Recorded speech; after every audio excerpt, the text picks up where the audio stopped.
Alcohol is poison. Your body knows it. The moment it enters your bloodstream, your liver immediately starts trying to destroy it. Your brain slows down. Your balance collapses. In high enough amounts, it can kill you. And yet, almost every civilization in human history became obsessed with it. Ancient Egyptians drank it. The Greeks worshipped gods of wine. Medieval Europeans drank it daily. So here is the question: why? Why would humans deliberately consume something toxic for thousands and thousands of years? The answer is much stranger than most people realize, because humans did not just discover alcohol. Alcohol may have shaped human civilization itself. We need to go back long before bars or breweries existed, before farming, before cities, before civilization, back into the forests where early humans lived. This story does not begin with humans, it begins with rotting fruit. Imagine walking through a hot prehistoric forest. You smell something sweet, strong, overripe. A fruit has fallen and started fermenting under the sun. Yeasts are eating the sugar inside it, producing alcohol naturally.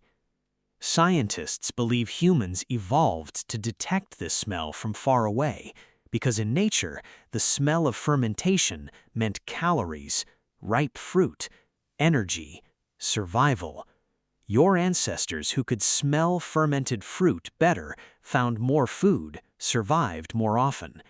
Which means something disturbing may be true. Humans did not just accidentally become attracted to alcohol. Evolution may have trained us to seek it out. This theory even has a name, the drunken monkey hypothesis, proposed by biologist Robert Dudley in 2004. His argument was simple: the human attraction to alcohol is not a flaw, it is an ancient survival instinct hardwired into our biology, before we were even fully human. And we're not the only species. Monkeys eat fermented fruit deliberately. Elephants get drunk from rotting fruit. Birds lose coordination after fermented berries. Alcohol existed in nature long before humans understood what it was. But humans became something different. We learned to create it ourselves. Around 12,000 years ago, humans settled in one place for the first time, built structures, planted crops, and almost immediately discovered something. Grain gets wet. Wet grain ferments. Fermented grain does something interesting to the human brain. Someone stored grain. Rain got inside. Days later, the liquid smelled strange. They drank it anyway. And humanity discovered something it would never stop chasing. But here's where it gets genuinely shocking. Archaeologists found evidence of brewing at Göbekli Tepe, one of the oldest human structures ever discovered, 11,000 years old. These people were brewing alcohol before agriculture was fully established, before reliable food production existed. Which means the timeline we always assumed was backwards. We didn't discover alcohol because we settled down.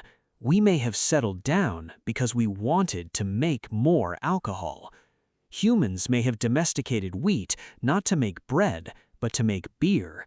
Civilization itself may have partially risen from humanity's desire to get drunk. But why was alcohol worth that commitment? The first reason surprises almost everyone. Water was trying to kill them. For most of human history, clean drinking water was not guaranteed. Rivers near settlements became contaminated quickly. Animal waste, human waste, disease. Drinking untreated water in an ancient settlement was genuinely dangerous. And then, someone noticed something. The people who drank fermented liquid instead of water got sick less often, because alcohol kills pathogens. Fermentation makes liquid significantly safer than untreated water. Beer was not a luxury in the ancient world, it was a survival beverage. Egyptian workers building the pyramids received daily beer rations. not as reward, as a safer alternative to available water. The second reason goes deeper. Alcohol changed the mind. Fear softened, stress faded, social barriers weakened. Modern neuroscience confirms what ancient humans discovered instinctually. Alcohol reduces activity in the amygdala, the brain's fear and threat detection center. The same part ancient humans needed to quiet just to get through the day. Predators, starvation, constant loss, constant uncertainty. Alcohol was the first anti-anxiety medication, discovered by accident, used by necessity. And then came the social dimension. Imagine sitting around a fire 12,000 years ago, darkness everywhere, no safety, no certainty about tomorrow. Someone passes around a fermented drink. The mood changes. People sing. Stories begin.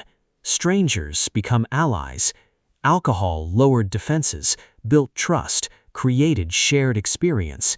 Anthropologists have documented that virtually every human culture on every continent independently invented some form of alcoholic beverage, not because they copied each other, because the need for connection is universal. Alcohol was the original social network. But here's where it gets darker. Ancient alcohol was weak, consumed slowly, shared communally, connected to ritual and survival. Modern alcohol is completely different, highly concentrated, mass-produced, available constantly. Your ancestors drank weak fermented beverages with a tribe around a fire. Modern humans can consume enough to shut down the body entirely, alone, staring at a screen. The human brain evolved for one world, civilization created another, and alcohol evolved faster than we did. Because this story was never really about drinking. It was about fear, stress, connection, relief, the need to feel close to other people, the need to escape uncertainty for a little while. You didn't invent alcohol. Alcohol invented you. Your liver is not just an organ, it's a biological witness to millions of years of fermentation. Before it was an industry, before it was a problem, it was survival. It was ritual. It was community. In the ancient brain that first reached for rotting fruit on the forest floor still lives inside you, still feels the same ancient pull. You are not weak for feeling it. You are just very, very old. If this changed the way you see something you probably do every week, share it with someone who needs to hear this. Subscribe for more. I'll see you in the next one.